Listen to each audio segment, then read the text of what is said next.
Good morning, students. Good morning, ma'am. So we will continue the next heading of the chapter, dignity and the freedom of the citizen. That how the outcomes of democratic government maintain the dignity in respect, individual respect, dignity, and how the outcomes of democracy helps to maintain the freedom of a citizen. Okay? So democracy stands much superior to any other form of government in promoting dignity and freedom of the student or the individual. Every individual wants to receive respect from fellow beings. Often conflicts arises among the individual because of some feel that they are not treated with due respect. The passion for the respect and the freedom are the basis of democracy. Passion for respect and equal treatment. When we say, children, that democracy promotes the dignity of an individual and the freedom of citizen. So under dignity it means that whatever in a democratic structure, the citizens belong to the different cultural background. So they all are so much passionate about their own respect, that how they have to be respected by the other peoples and how they have to be judged by the other people in a same community. Because again, that's human beings are a social animal. Okay, we cannot live our life as an isolated person. We need the people. In every sphere of life, we need people. Maybe they are our own family members, they may be our neighbors, and then in such a manner we establish a community or society. So when we say democracy maintain the dignity of an individual, it means what type of dignity? That in a democratic nation, every single citizen is so much curious that he or she has to be treated equally like others. Yes or no? We can take the example that if in a society, in a democratic nation, we come to know that that person is guilty. He has done a crime. So everybody wants, we forget that what cultural background, what community we belong to, we just want as a, you can say as a responsible citizen of a country, that guilty should be punished. Yes or no? Because we want equal behavior to the people who belong to this land. So here everybody passionate that he or she has treated equally with full due respect and equal treatment from the government side also and from the society side. When sometimes this equal treatment is not fulfilled in the society, okay, then it creates tensions in our community. It creates social dispute, social conflict. When we say we are in majority, India belongs to ourselves because we are more in number. So how you can see that, you can imagine that how the people who are less in number, who are in minority, how they will feel. Yes or no? They will feel that they are not equally treated by the society people just because they are less in number. Getting my point? The same thing you can implement with the different religious background. When we say our religion is better, other religion is not so much, you can say, valuable, anything. It depends on person to person mindset.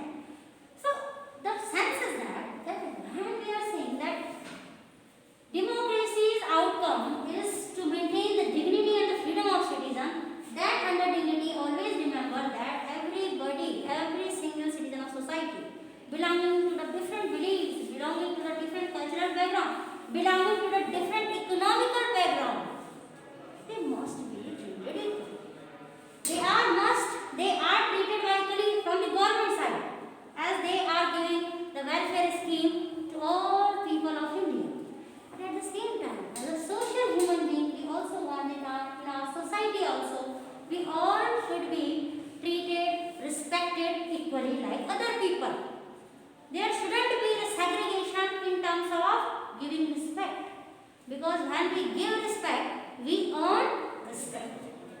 Very easy way, very simple and very easy way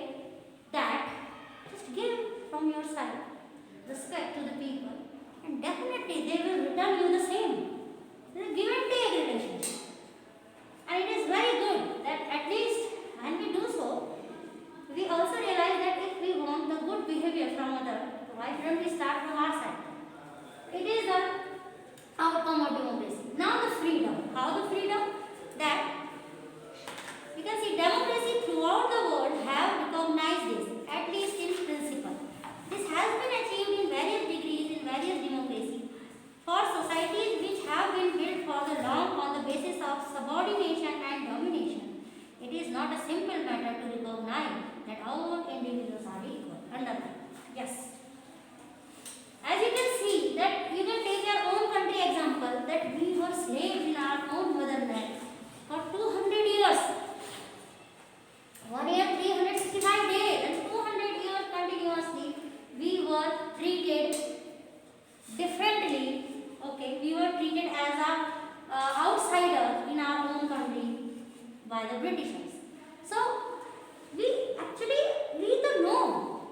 We are having the own experiences that how we felt that time when we treated outsider, when we discriminated on the basis of our educational and economical background. So we have to given having such a historical experience that in India, at least Indians should follow the spirit of equality in their behavior wherever they are, whatever cultural background they belong to. Because we having such type of experience that how we felt that time, how pathetic condition we faced, our ancestors faced that time, our freedom fighter. So we at least, we people, the representative of India, every single citizen is itself a representative of India, as we are having the voting power. We indirectly participate in the decision making procedure. Okay, when we choose our representative. So we are so important.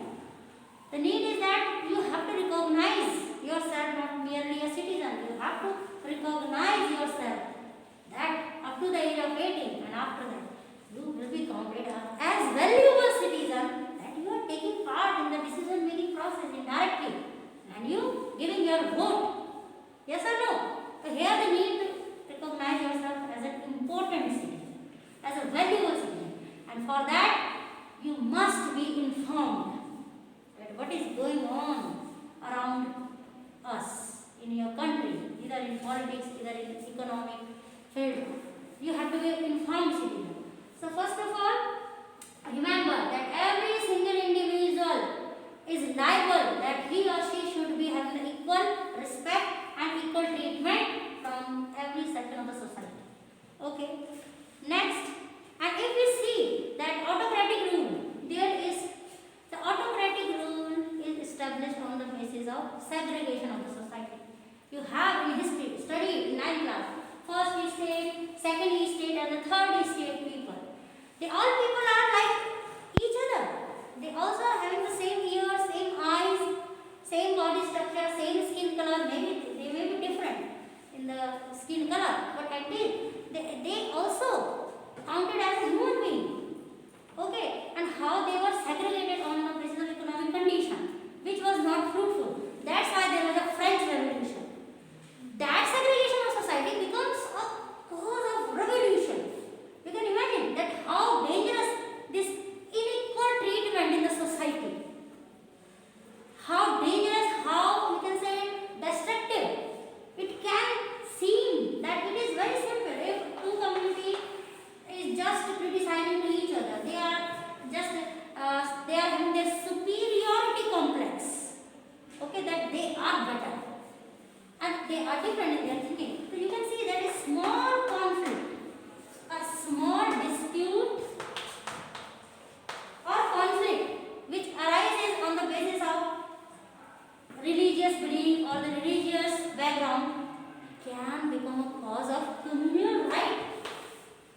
Yes, it can become a cause of communal rights, and when it becomes a matter of communal rights, you can imagine that it can also become one type of agitation, or then maybe after some year it may be a cause of a revolution. So we should avoid it. If we are having the democratic system of government, we are having so many wonderful rights. So we should understand that we always try to sort out the small disputed or small smaller level. Getting my point? Only then, because we are in so many advantages in a democratic system of government. Anyhow, there are so many, you can say, challenges within the democratic system of government, but still, we cannot ignore the fact that this is the best form of government. Yes or no? We cannot compromise democracy with any form of government, because the other form just autocratic rule of the ruler. Okay, so we are in so much of scope and positive thing in the, you can say, democratic system of government. That's all. Another, when we say the freedom, take the case of dignity of a woman. Now we are talking about the weaker section of the society, and the women is counted as a weaker section of the society. I taught you. Most society across the world were historically male-dominated society. It is true that not only in India, around the world, more or less or more, the society is male-dominated. Male-dominated means every important decision is always taken by the male. Even they never give the opportunity to the female in the decision-making processes. Okay, so when we say freedom, we are talking about the male-dominated society. And it is not only the picture of India, moreover in the abroad, in the other country also, the situation is like the same. Okay, so what is the drawback of a male-oriented society? That long struggle by women have created some sensitive today that respond to and equal treatment of women are necessary ingredients of a domestic society, democratic society. Yes, that you know that when we study about that chapter in history in class 10, where the women agitation started that they want the equal political right to give the vote. In which chapter? In which chapter? There are how many chapters in your history this year? Nationalism in India, the making of global world, and another is the rise of nationalism in Europe. The rise of nationalism in Europe. You have studied that how the women struggled for their equal political rights. Okay. So now gradually the thinking of the people just transformed that the female or the women also treated equally like the male. Okay, and they are equally treated in terms that they also want the respect, same behavior, same importance also, not only in a you can say domestic field, but outside the house also. Now that does not mean that women are actually always treated with respect, but once the principle is recognized, it becomes easier for women to wage a struggle against what is now unacceptable legally and morally. In a non-democratic setup, this unacceptability would not have legal basis because the principle of individual freedom and dignity would not have the legal and moral force. Yes. Now what has happened, you know that now we are having a law against the domestic violence.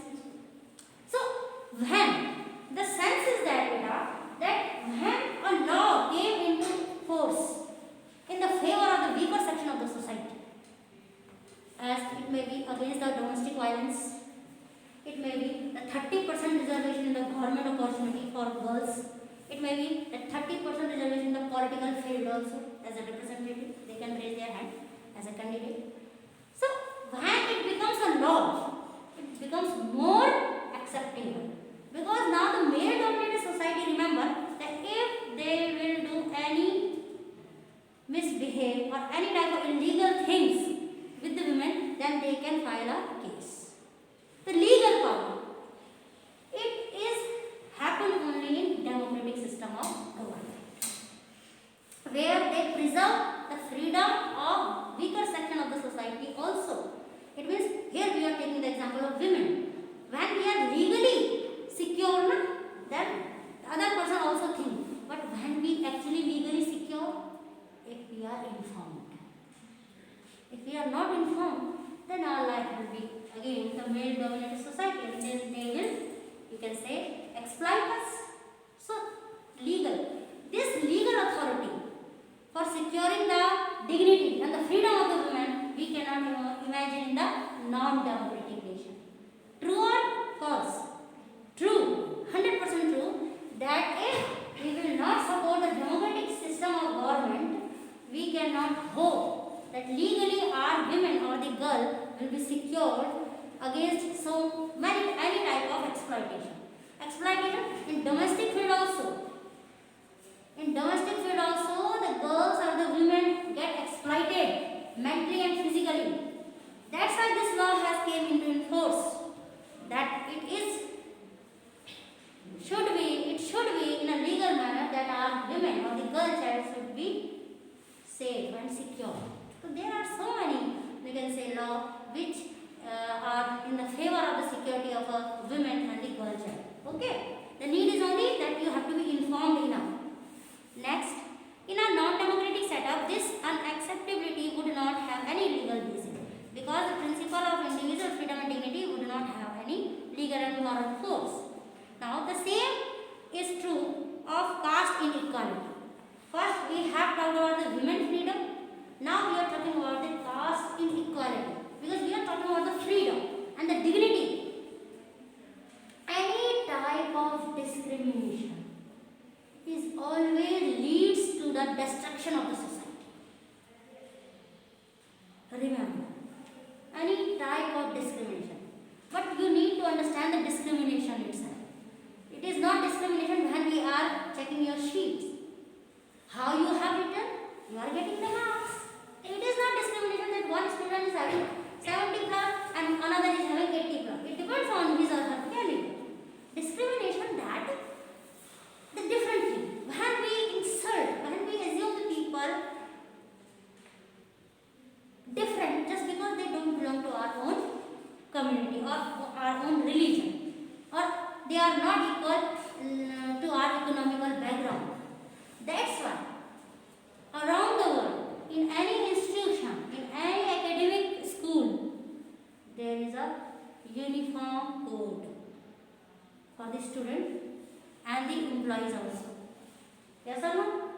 Because it gives the sense of that they all are equal. This is the basic reason behind the uniform in the school all over the world. That if they are a student of a particular institution, doesn't matter what their economical background, doesn't matter how well educated their family members are. As a whole, they all are the student of one particular school. It creates equality among the students and it gives them a unique type of freedom and place that where they can respect themselves as an individual. Getting my point? This is the reason. In the same way that when we take the example of caste inequality in India, that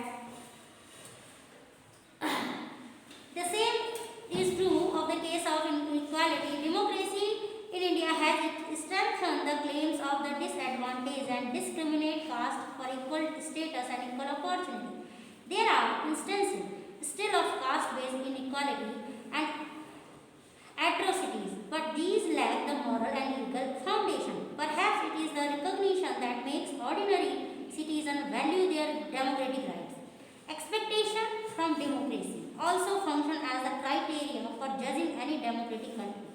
What is most distinctive about democracy is that its examination never gets over. Yes, the first challenge for the democratic exam or for democracy that it is examined every time. By whom? By the country people. That every year, within every month, and now the social media is so active. If we found as a citizen of India that this is going wrong in the society, then we come up with our solution. We start to making groups of people who are in the support of the incident or who are against in the incident. So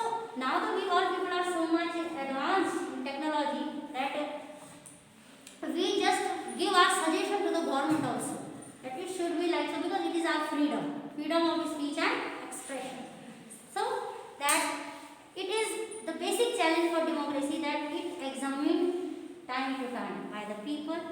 It produces another test. As people get some benefits of democracy, they ask for more and want to make democracy even better. That is why when we ask people about the way democracy functions, they will always come up with some more expectation. Yes, and many complaints, so it is headed that if you are doing something, only then there will be a chance of mistake. Mistakes are the, we can say, proof that you are really doing something. And if you expect that there shouldn't be any mistake, so my dear children, it seems that you are not doing something. Mistake itself the example that you are doing something. It means you are learning. Okay, and if there will be no mistake, it means you are not attempting.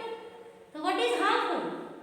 To do mistakes in the learning process, or just imagine that there will be no mistake. What is good for you? Do mistakes in the learning process, because it gives us the feedback that really you are doing something. Okay. Now, the fact is that the people are complaining is itself a testimony to success of democracy. It shows that people have developed awareness and the ability to expect and to look critically at power holders and high and the mighty. A public expression of dissatisfaction with democracy shows the success of the democratic project. It transforms people from the status of a subject into that of a citizen. Underline. Most individuals today believe that their vote makes a difference to the way the government is run and to their own self-interest. It is a wonderful line that when we are saying that time to time, as a citizen, we are examining the functioning of a government, current government. So it is the finest example that where we are raising our voice, either in the favor or against, that is another story, for the functioning of the government, it gives you the feedback or the experience. It means you are free. At least that you are having the power to criticize or to support the government policy, which it means your place has been changed. Now you are performing as a citizen. Why in an autocratic rule, whatever is given as a decision made by the king or the monarch, you have to accept. Yes or no? There is no scope. It means you have transformed in a democracy from a non-democratic nation, from subject to citizen. In monarchy system or in any other form of governmentship, you people or me also deal as a subject. Okay, we are subject in a non-democratic nation. But at the same time, if we are pursuing democratic system of government, so our role is changed from subject to citizen. Citizen means we are free to express our feelings and ideas at any type of decision of government. It itself a great power. It can only happen in a democratic system of government. So students, this is the last chapter of your political science. Now we have completed the explanation and the NCERT question we have already done. Okay. Now I want to tell you that from tomorrow we will start the revision and you all have to bring your history NCERT for the revision purpose. Okay. Till then, take care. Goodbye.